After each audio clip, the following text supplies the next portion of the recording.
असल में जब कोई बंदा इस तरह की बात करता है ना कि we can not relate to them, और इनकी स्टोरीज आप हमारे सामने यानी बयान ना करें, वो एक तरह ना आप बात ही शुरू करते हैं तो आपको एकदम काट देते हैं, यार उनकी आप मिसाल बयान ना करें, वो तो बहुत हाँ यानी अल्लाह ताला ने एग्जैक्टली उनको बड़ा रुतबा दिया है, तो आप एग्जैक्टली उनकी मिसालें एग्जैक्टली ना बयान करें, हम तो बड़े गुनाहगार लोग हैं।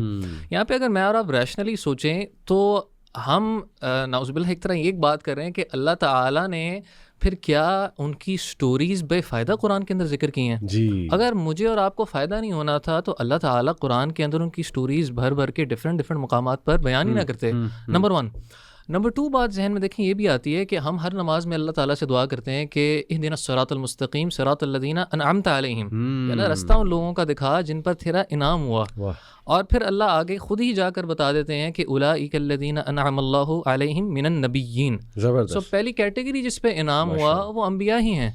और बिल्कुल तीसरी चीज़ अगर आप जहन में रखें तो अल्लाह ताला ने डायरेक्ट रसूलुल्लाह सल्लल्लाहु अलैहि सल्लल्लाहु अलैहि वसल्लम वसल्लम को हुक्म दिया कि ए नबी सल्लल्लाहु अलैहि वसल्लम, अम्बिया का ना अल्लाह ताला जिक्र करते हैं, एक लिस्ट पूरी बयान करते हैं, बयान सही करने के बाद अल्लाह फरमाते हैं कि उलाइकल लदीना हदाहुमुल्लाह, ये वो लोग थे जिनको अल्लाह ने हिदायत दी है, फबी हुदाहुम मुक़तदी, बिल्कुल तो ठीक आप इनकी हिदायत की पैरवी करें। ब्यूटीफुल सो ये पर्पस कुरान के अंदर खुद बड़ा वाज़ेह है कि ये वो लोग हैं जिनके ऊपर फेवर हुआ और अल्लाह ताला ने खुद उनको एज अ रोल मॉडल दिया है। ऐसे तो ही ये कहना कि वो रोल मॉडल हम नहीं रह सकते, ये तो एक तरह पूरे कुरान के इतने मेजर चंक को डिनाई करना है। एग्जैक्टली और दूसरी बात अली भाई यहाँ पे एक मैं ये भी जिक्र करना चाहूँगा कि इसमें शायद हमारा भी कुछ हद तक कसूर है एज अ मुस्लिम नेशन।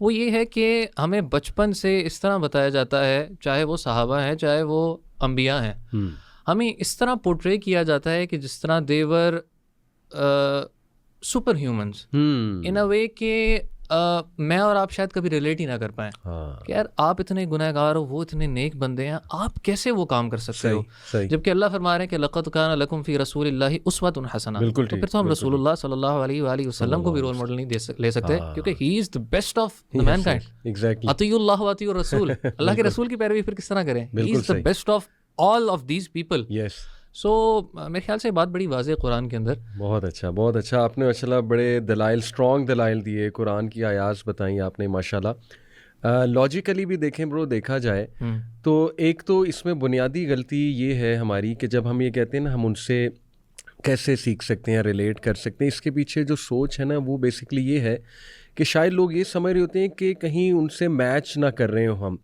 देखिए it's not about matching with them, it's about learning from them और मैचिंग विद देम में बहुत फ़र्क है। एग्जैक्टली जैसे हर इंसान को पता है कि आप उनके लेवल पे नहीं पहुंच सकते, दैट इज़ नॉट पॉसिबल। आप मैच नहीं कर सकते रसूलुल्लाह सल्लल्लाहु अलैहि वसल्लम को, वो एक ही थे नबी सल्लल्लाहु अलैहि वसल्लम, और जो उलुल अज़म अल्लाह ने कहा द 5, वो भी 5 ही थे, ठीक है ना, अल्लाह ने बता दिया। इसी तरह अल्लाह ने बताया कि रसूलों में भी अल्लाह ने देखें बयान तो किए दर्जात, तिलकर रसूल कि हमने रसूल जो थे उसमें से कुछ को फजीलत दी, ज़्यादा फजीलत दी।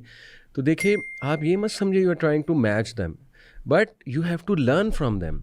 और लॉजिकली स्पीकिंग आप देखें कि ज़िंदगी में भी तो आप एक बहुत बेंचमार्क कैरेक्टर उठाते हैं और उससे लर्न करते हैं।